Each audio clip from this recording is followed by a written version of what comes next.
মাদকদ্রব্য নিয়ন্ত্রণ অধিদপ্তরে একটি নিয়োগ বিজ্ঞপ্তি রয়েছে। এখানে সর্বমোট একটি ক্যাটাগরিতে তারা ৪১ জন জনবল নিয়োগ নেবে। বাংলাদেশের সকল জেলার ছেলে মেয়ে উভয় আবেদন করতে পারবেন। তো এখানে যারা আমাদের চ্যানেলে নতুন তারা কিন্তু অবশ্যই চ্যানেলটি সাবস্ক্রাইব করে রাখবেন এবং প্রতিদিন নতুন নতুন চাকরির খবরাখবর পেতে পাশে থাকা বেল আইকনটি প্রেস করে রাখবেন। তো বন্ধুরা, চলুন শুরু করা যাক আজকের বিজ্ঞপ্তিটি। তো এখানে বলা হয়েছে সিনিয়র স্টাফ নার্স। এখানে তারা সর্বমোট ৪১ জন জনবল নিয়োগ নেবে।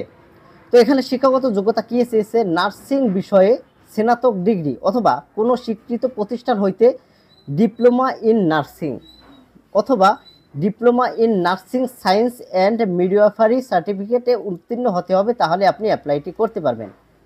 অন্যান্য যোগ্যতা হচ্ছে বাংলাদেশ নার্সিং ও মিডওয়াইফারি কাউন্সিল কর্তৃপক্ষ একটি নিবন্ধন থাকতে হবে।